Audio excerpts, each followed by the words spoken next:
Walau jatamu dan yang kau harapkannya, kau berharap kepadanya bahwa dilakukan, dia juga ilah Tuhan.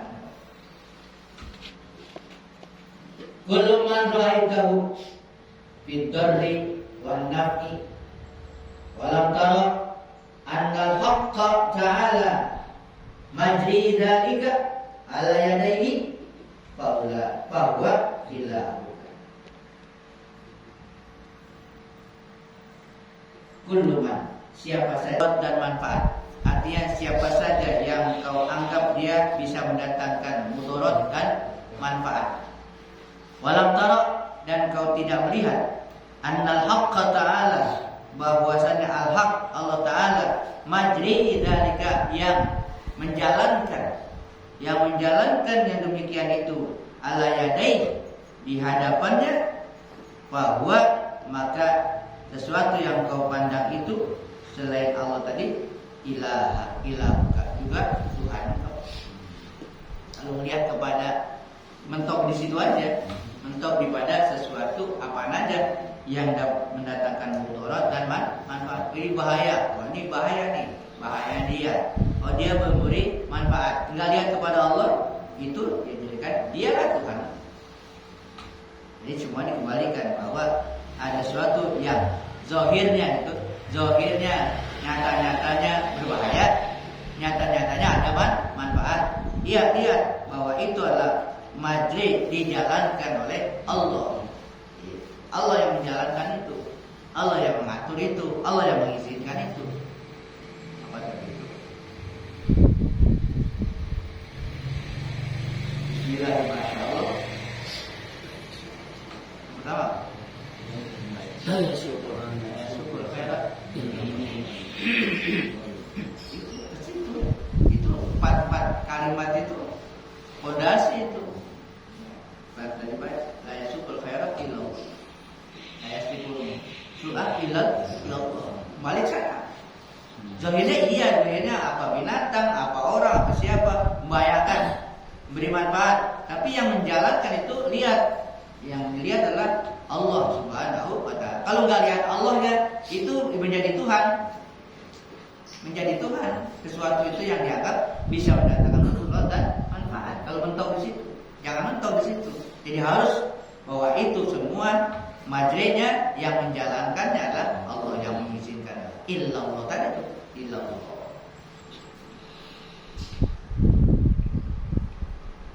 An qalil tara khabaraka, an qalil, dari waktu yang dekat, dari waktu yang sedikit lagi tara, kau akan lihat khabaraka, kabar berita tentang kau.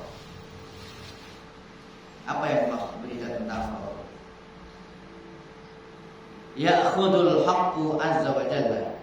Nanti ya'khudul haqqu azza wa jalla, Allah al-haq azza wa jalla akan mengambil minka dari diri engkau. Sam'aka, pendengaran engkau akan diambil. Wa basaraka, penglihatan engkau. Wa batsyaka, itu batsya, tangan yang bisa berusaha, akan diambil. Wa malaka, harta engkau. Wa jami'ah, dan semua ma'tamatta alaih, semua yang kau bersandar di atasnya, dunahu, selain dia, selain Allah, akan diambil oleh Allah. Wa yaqtamu bainaka, dan dia akan memutus hubungan antara engkau wa bainal khalqi, dan makhluk lain, akan diputus hubungan. Wa yuqsi, dan dia akan mengeraskan, dia Allah akan mengeraskan qulubahum, hati-hati mereka, hati makhluk itu, orang-orang alaika, akan dikeraskan atas engkau. Enggak ada yang demen, gitu. Semuanya akan benci. Wa yabidu aydiyahum, dan akan ditahan, akan digenggam aydiyahum, ya, tangan-tangan mereka, angkat dari diri kau, sehingga enggak ada yang nolong, enggak mau nolong.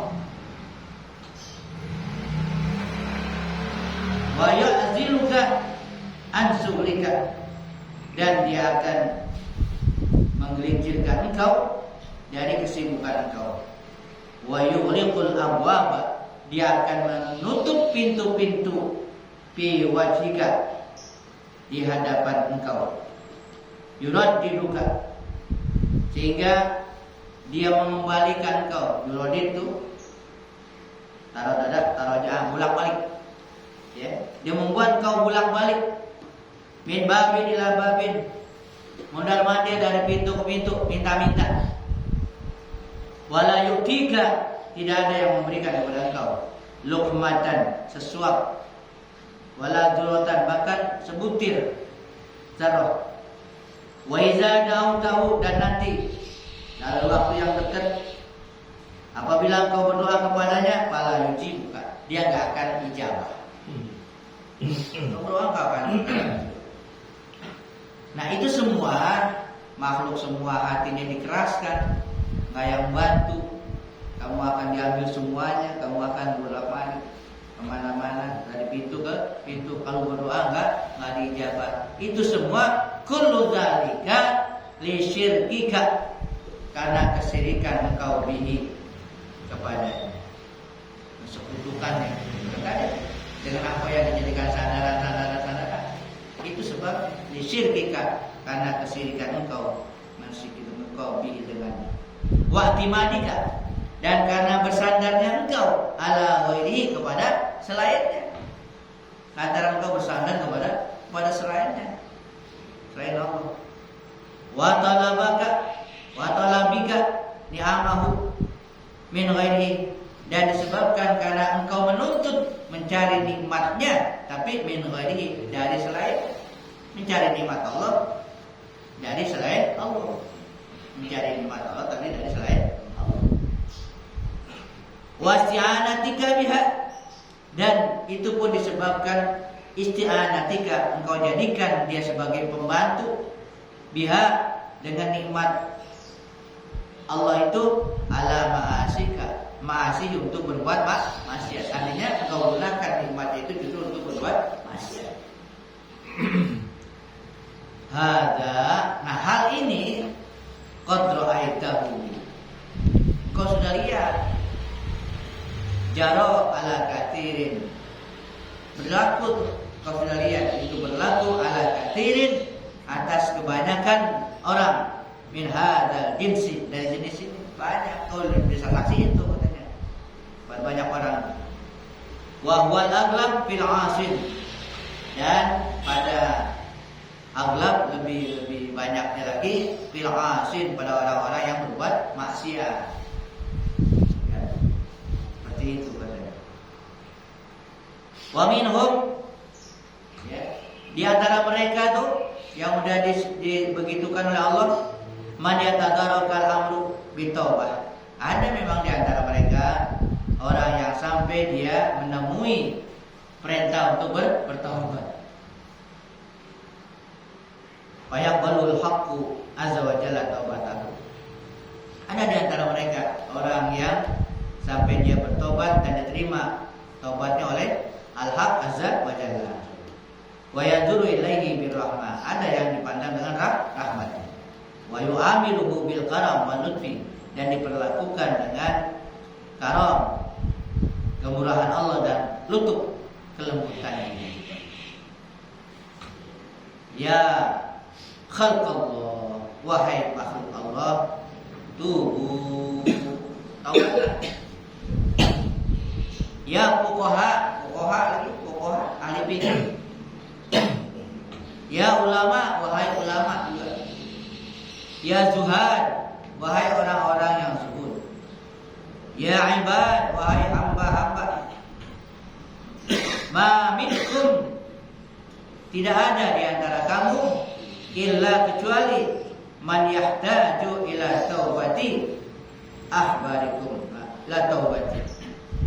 Tidak ada di antara kamu kecuali man yahtaju, orang yang membutuhkan ila taubatin, kepada taubat. Artinya semuanya itu butuh taubat. Yang disebut tadi itu makhluk Allah yang umum, fuqaha, ahli fikih, ulamanya, para zuhadnya, para hambanya, semuanya membutuhkan taubat. Bukan orang yang maksiat aja, semua juga butuh taubat. Intinya di situ.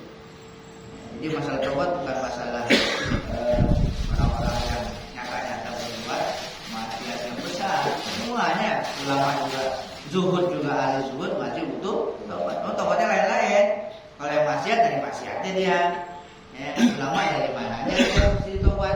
Orang zuhud juga tobat juga dari mananya, dari kekurang waroknya dan sebagainya, kekurangan itu. Yang oleh orang biasa dianggap biasa, nggak apa-apa, tapi bagi dia satu kesalahan yang pasti dia tobat. Makin tinggi, makin lebih mulia, makin halus lagi, kesalahan dikit aja. Gitu. Ya para wali nangis karena tobatnya, dosanya bukan dosa yang main-main. Kadang-kadang nyambut rumput aja nangis dia. Karena makhluk Allah katanya gitu, kesalahan itu kan biasa aja. Habis juga banget, nggak ngapa-ngapa kan gitu. Nggak secara syariat nggak dosa, tapi secara batin, nah, itu makhluk Allah berbuat salah. Jadi semuanya pasti tahu.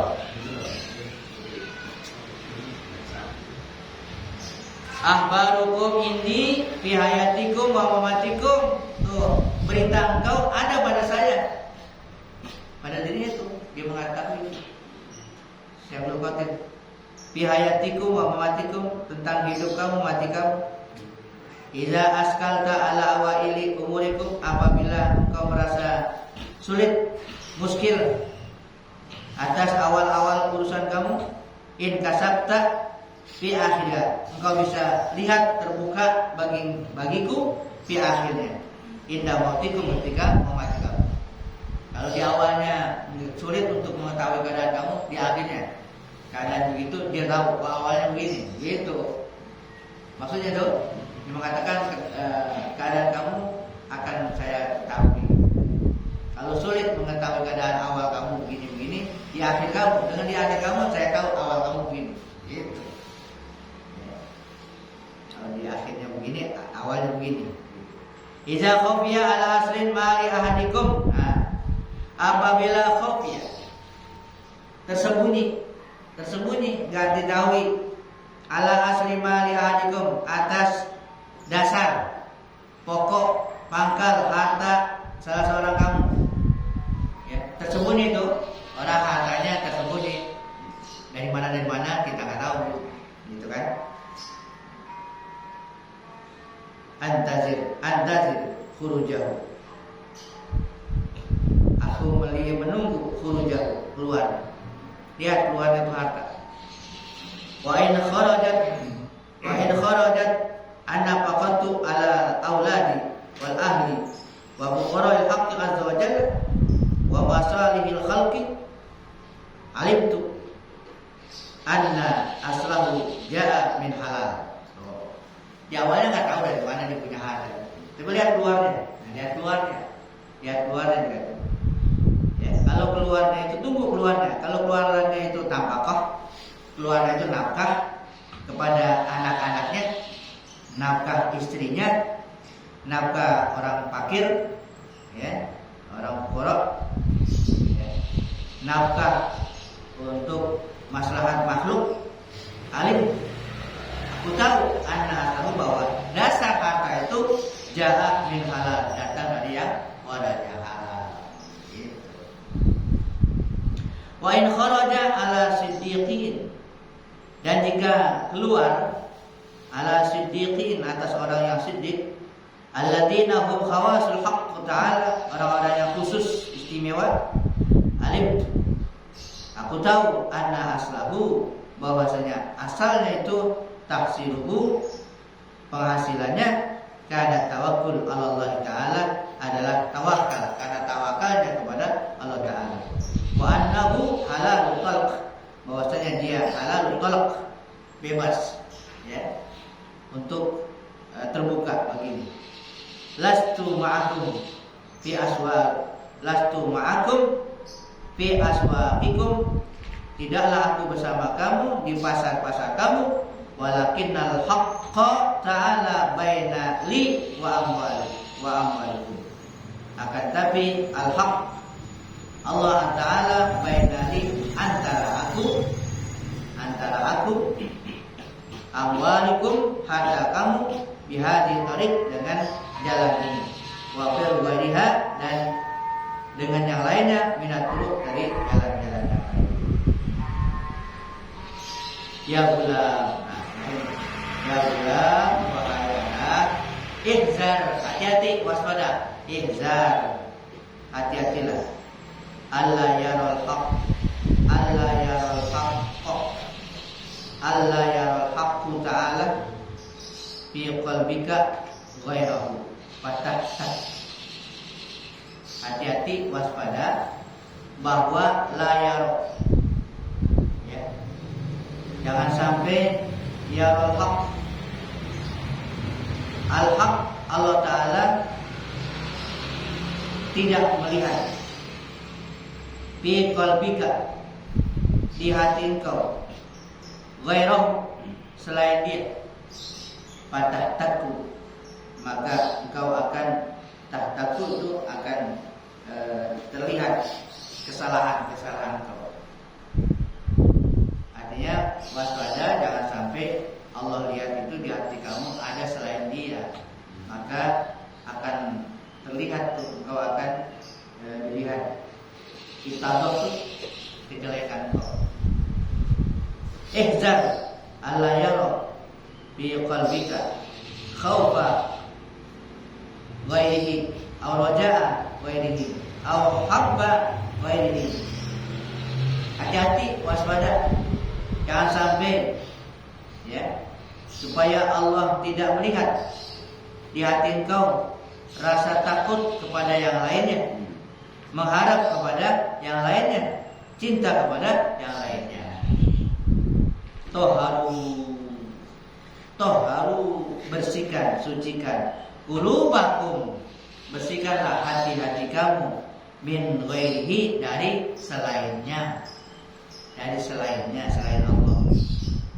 La tarawna dharra wan naf'a, ya, engkau tidak melihat mudarat dan manfaat illa, kecuali minhu, dari dia, kecuali dari dia.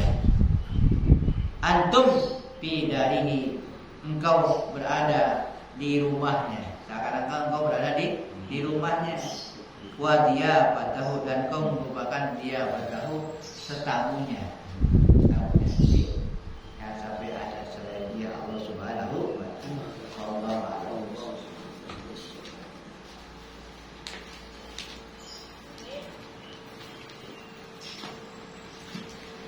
Bismillahirrahmanirrahim.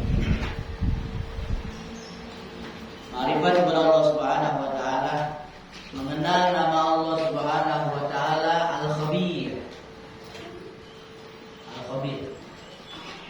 Al-Khabir adalah nama Allah Subhanahu wa ta'ala yang ke-32. Al-Khabir artinya dialah Tuhan yang tidak ada yang tersembunyi.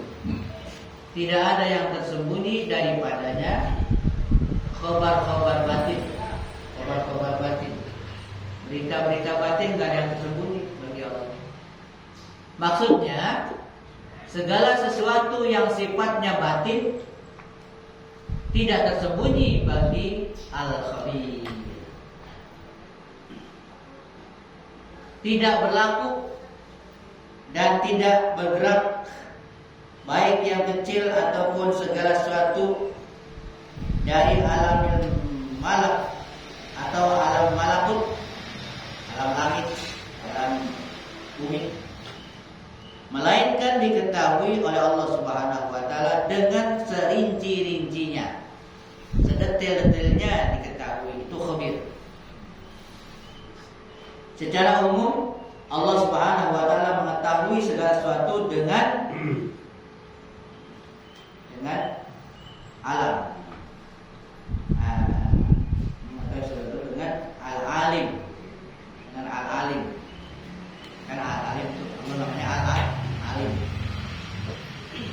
Dan jika dinisbahkan kepada hal-hal yang sifatnya secara rinci dan yang halus-halus, maka dialah Allah SWT yang bernama Al-Khabir. Kalau yang umum itu alim, mengetahui, Allah tahu, alim. Kalau alim tuh Allah tahu yang segala sesuatunya, secara umum segala sesuatu. Kalau mau dirinci, yang rinci, yang halus-halus, Allah itu mengetahui, maka dia bernama Al-Khabir. Al-Khabir itu mengetahuinya bukan secara global, tapi secara halus, detail. Itu dah bahasanya. Ada pengetahuan secara umum, ada yang pengetahuan secara detail. Detail sekecil-kecilnya ada tahu, sekecil-kecilnya, sehalus-halusnya. Sekecil apapun yang bergerak, sekecil apapun, benda sekecil apapun yang bergerak, atau kecil atau seumpama semut ya, semut yang sedang berjalan, di kegelapan malam gelap, semut dan mengetahui Allah SWT akan hal-hal semacam ini, dia disebut Al-Khabir. Dari keterangan di atas disebutkan bahwa tidak ada yang bergerak dari segala sesuatu pada alam semesta. Pada alam semesta ini, melainkan Allah Subhanahu wa taala mengetahui segala sesuatu itu dengan secara rinci, tanpa ada yang tersembunyi sedikit pun. Mengapa pengetahuan Allah Subhanahu wa taala begitu halus? Bagaimana bisa demikian? Untuk mendapatkan, mendekati pemahaman, biar dekat pahamnya. Sampai seperti ini kalau tahu gitu kan, pahaminya bagaimana? Untuk mendekati pemahaman bahwa Allah Subhanahu wa taala itu Al-Khabir, atau mengetahui apa-apa yang tersembunyi, yaitu bahwa segala sesuatu yang ada, ini untuk memudahkan, segala sesuatu yang ada di alam ini diciptakan dari Nur Muhammad sallallahu alaihi wasallam. Nur Nabi, dari Nur Nabi. Dan Nur Muhammad sallallahu alaihi wasallam diciptakan oleh Allah Subhanahu wa taala. Cahaya Nabi diciptakan oleh Allah. Daripada nurnya, daripada nur Allah Subhanahu wa taala. Jadi alam ini diciptakan dari Nur Nabi. Nur Nabi diciptakan dari Nur Allah. Ya bagaimana dia enggak tahu semuanya? Wa nuru hadzal habib awwalu makhluqin baraza fil alam wa minhu taparra al-wujudu khalqan ba'da khalqin bima hadatha wa ma taqaddama. Ini Abi Sultan ini doanya. Artinya awal-awal yang diciptakan oleh Allah Subhanahu wa taala pada alam ini yaitu nur Nabi kita Muhammad sallallahu alaihi wasallam. Dari nur Nabi kita Muhammad sallallahu alaihi wasallam itu berpancar segala sesuatu yang ada melalui ciptaan demi ciptaan. Melalui ciptaan demi ciptaan, ya baik yang sekarang maupun yang akan datang. Yang sekarang yang akan datang pun itu ciptaan itu dari cahaya nanti. Segala sesuatu tidak bisa lepas dari pengetahuan Allah Subhanahu wa taala. Lepas. Kenapa? Karena segala sesuatu datangnya dari nur Nabi kita Muhammad sallallahu alaihi wasallam. Dan nur Nabi kita Muhammad sallallahu alaihi wasallam dari Allah Subhanahu wa taala. Itu untuk memudahkan pemahaman, supaya lebih mudah pahamnya. Gimana Allah kagak tahu kan? Segala sesuatunya diciptakan dari nur Nabi dari nur Allah. Adapun maksud nur Nabi kita Muhammad sallallahu alaihi wasallam tercipta dari Allah Subhanahu wa taala, yaitu dari zat Allah taala. Artinya nur Nabi kita Muhammad sallallahu alaihi wasallam diciptakan tidak melalui kun. Kan kun bayakun. Nur Nabi bukan dari kun. bukan dari kun. Kun itu ucapan, bukan dari kun. Dikatakan tidak melalui kun. Sedangkan makhluk selain nur Nabi kita Muhammad SAW diciptakan melalui kun. Yang lainnya melalui kun. Kun mayakun. Dan kun ini kalam Allah. Kun kalam Allah SWT. Sedangkan kalam Allah SWT itu isim sifat. Isim sifat ya. Adapun nur adalah isim zat. Kun itu ya, kalam Allah itu adalah isim sifat, nama sifat kalam. Allah mutakallim itu nama sifat. Adapun nur adalah nama zat. An-Nur. Nama Allah kan ada. Al-Mutakallim ada An-Nur. Nanti ada sampai An-Nur. Nama Allah itu. Jadi nur Nabi kita Muhammad SAW itu nur Nabi kita Muhammad SAW itu Allah Subhanahu Wa Taala ciptakan dari isim zat. Dan dari nur Nabi kita Muhammad SAW Allah Subhanahu Wa Taala ciptakan segala sesuatu. Sehingga segala sesuatu itu tidak bisa terlepas dari pengetahuan Allah Subhanahu Wa Taala karena hubungan nur zat. Karena hubungan nur zat.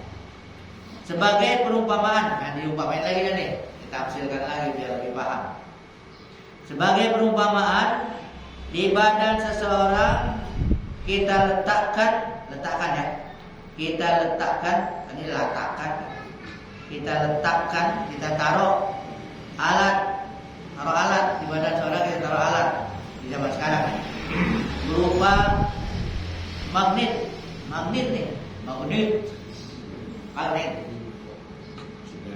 Dan magnet itu berhubungan dengan kita. Nah, magnet ada hubungannya. Pakai remote kali ya.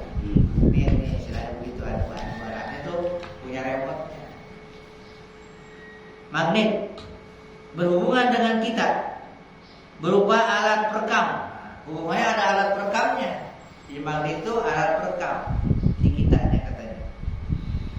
Kemana saja orang yang membawa magnet itu akan selalu diketahui dan jelas terlihat lewat layar yang ada di depan kita.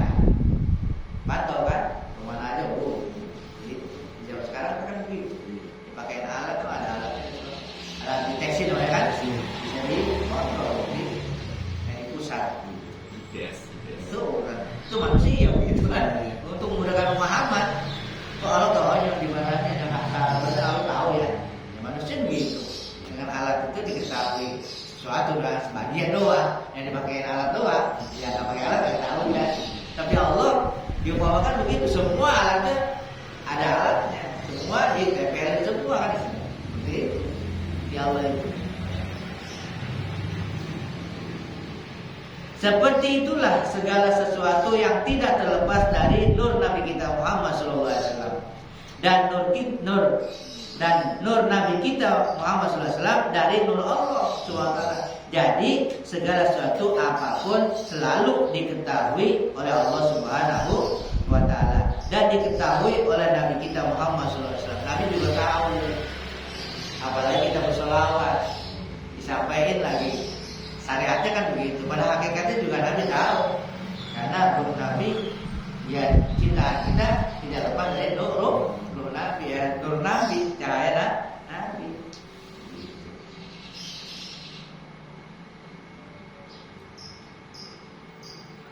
Imam Ahmad Al-Badawi mengatakan bahwasanya Nabi kita Muhammad SAW adalah sahibil ulumil istifadiyah. Segala sesuatu apapun diketahui oleh Nabi kita Muhammad SAW. Karena Nabi kita Muhammad SAW adalah perantara, ya perantara. Inilah hubungan nama Al-Khabir. Jadi Al-Khabir khusus untuk mengetahui yang halus-halus dan yang tersembunyi. Firman Allah Subhanahu wa taala, "Inna akramakum indallahi atqakum. Innallaha alimun khabir." Kan firman Allah gitu. Artinya bahwasanya yang paling mulia di sisi Allah di antara kalian adalah orang yang paling takwa. Nanti kita lihat takwa itu apa? Menurut yang hakikatnya takwa. Bahwasanya Allah SWT Maha mengetahui lagi Maha mengenal. Itu terjemahan alasannya. Takwa adalah perkara yang tersembunyi. Nah ini hakikat takwa. Takwa adalah perkara yang tersembunyi. Nabi kita Muhammad SAW mengatakan, ini kata Nabi, at-taqwa hahuna. Nabi sambil mengarahkan tangannya ke dada. At-taqwa hahuna. Di sini kata Nabi, takwa letaknya di dalam dada.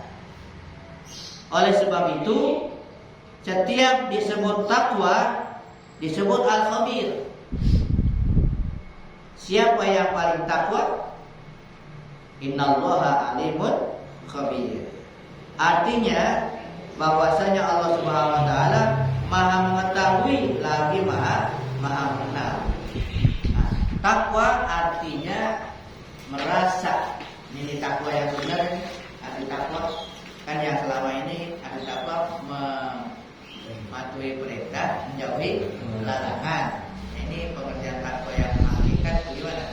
Takwa artinya merasa bahwasanya Allah Subhanahu wa taala maha besar dan merasa takut hati kita kepadanya. Merasa Allah maha besar dan hati kita merasa takut kepadanya, kepada Allah. Itulah takwa. Ada perasaan takut kepada Allah karena Allah maha besar.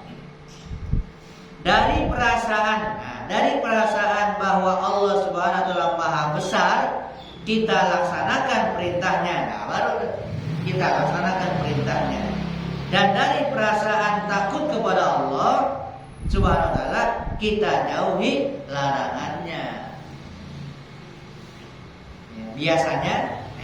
Biasanya takwa diartikan dengan menjunjung tinggi perintah Allah Subhanahu wa taala dan menjauhi segala larangannya. Itu kan katanya, biasanya katanya. Padahal itu buah arti takwa. Itu buah. Kita melaksanakan perintah, menjauhi larangan, itu buah arti dari takwa. Takwa yang sebenarnya perasaan takut kepada Allah. Ibadah kita berupa sholat, puasa, haji, sedekah, sabar, qanaah, dan lain-lainnya.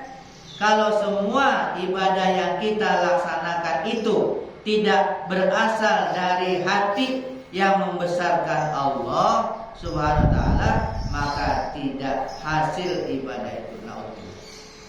Kalau nggak ada perasaan Allah maha besar dalam melaksanakan sholat dan sebagainya, dianggap nggak ada. Ibadah kita nggak ada artinya. Kulitnya doang. Ibadah yang ada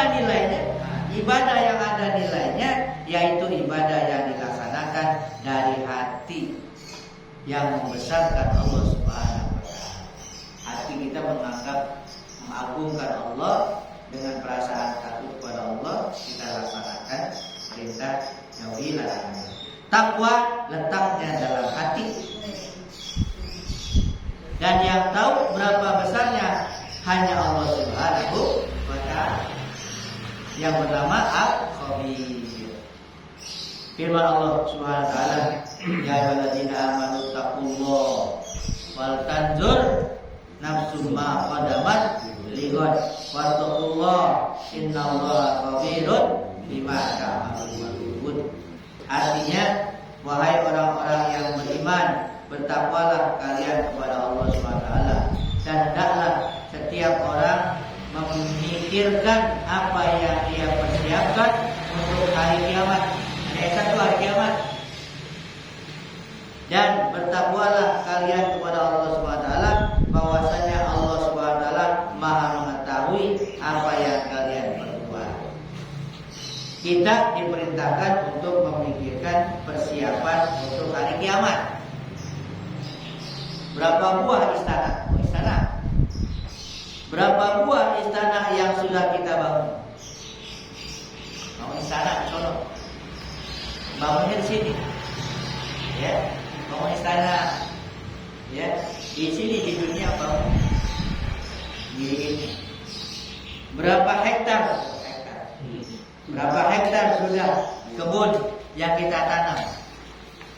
Tanam kebun. Adakah kendaraan yang adakah kendaraan dan bidadari yang menunggu kita dalam surga? Kita diperintahkan oleh Allah SWT untuk memikirkan itu. Pikirin berapa banyak istana, berapa banyak kebun. Kira-kira ada bidadari enggak? Itu disuruh pikirin kan. Dalam hikayat disebutkan, sewaktu hendak menunaikan ibadah haji, Khalifah Sulaiman bin Abdul Malik singgah di Madinatul Rasul. Dikabarkan bahwa di Madinah ada seorang ulama besar yang bernama Abu Hazm. Khalifah memerintahkan kepada pengawal untuk memanggil Abu Hazm. Setelah dipanggil, Khalifah bertanya, Khalifah ditanya nih oleh Abu Ha, oleh siapa? Khalifah bertanya kepada Abu Hazm, kenapa kami sangat takut mati? Tanya, Khalifah takut mati. Dia nanya kepada Abu Hazm, kepada ulama, ya, kenapa kami sangat takut mati? Orang mati takut. Sama kita kan ya masih takut mati. Kenapa kami takut mati? Jawab Abu Hazm, sebabnya engkau membangun rumah-rumah di dunia.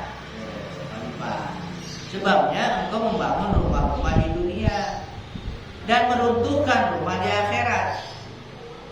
Rumah di akhirat diruntuhkan, gak dibangun. Siapa yang tidak takut pergi ke rumah yang roboh? Dia takut tentunya untuk pergi ke rumah yang roboh, bukan yang indah. Artinya kagak dibangun sih. Kalau udah dibangun tuh istana, dia pengen buru-buru. Yang kagak dibangun, ngapain sono? Kagak ada hancur-hancuran. Siapa yang mau pergi sono? Tempat gempa bumi berdiam di sono. Mengapa kita takut mati? Karena tidak ada bayangan persiapan di akhirat. Ada bayangan. Kita hanya memikirkan kemakmuran dunia dan melupakan kemakmuran akhirat. Dalam manaqib para aulia, semuanya merindukan mati. Para wali merindukan mati. Karena yang menghalangi mereka dengan gedung-gedung, kebun-kebun dan para bidadari hanya kematian. Mereka dihalangi tuh sama kebun yang indah, istana dan bidadari. Apa yang matian? Kalau belum mati mereka belum bisa ketemu gitu. Jadi rindu dia. Ya kalau itu mati aja dah, biar ketemu gitu. Jadi yang menghalangi mereka dari gedung-gedung, kebun-kebun, para bidadari hanya kematian. Karena itu mereka rindu mati. Hadis Nabi Muhammad SAW yang maknanya bahwasanya siapa yang hendak kebun di akhirat, nih kalau menginginkan nanam kebun di akhirat, hendaklah ia membaca tasbih. Ya tasbih. Satu kali tasbih dibaca akan ditanamkan satu pohon di surga. Tasbih satu pohon. Kalau banyak ada sekarang. Setiap kali kita menyumbang uang untuk kepentingan rumah ibadat, masjid, mushola, dan majelis ilmu, majelis taklim, orang-orang belajar, akan dibangunkan rumah di akhirat. Bangun lagi. Kalau banyak, ya banyak udah rumah di sana. Punya simpan rumah. Nah, kan sabda Nabi gitu, siapa yang bangun masjid dibangunkan dia rumah di surga. Karena bangun sendiri masjid, kalau nggak bisa ya nyumbang berapa kayak gitu. Namanya ikut bangun juga. Dan berikut. Ya, ntar di sana dapat sapanya. Dapat jatah. Setiap kali kita sholat, puasa, dan sedekah akan ditunggu bidadari-bidadari di akhirat. Jadi sholat puasa itu ditunggu bidadari. Takutlah kepada Allah Subhanahu Wa Taala. Innallaha khabirun bima ta'malun. Artinya bahwasanya Allah Subhanahu Wa Taala Dia Maha mengetahui apa yang kalian perbuat. Wallahu a'lam bishawab. Banyak. Masih ada tulisan lagi tentang sifat Allah al-Qadir. Autul dzikri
والورد في الأمور وحماقة العقول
عليه عبد الرب والأرض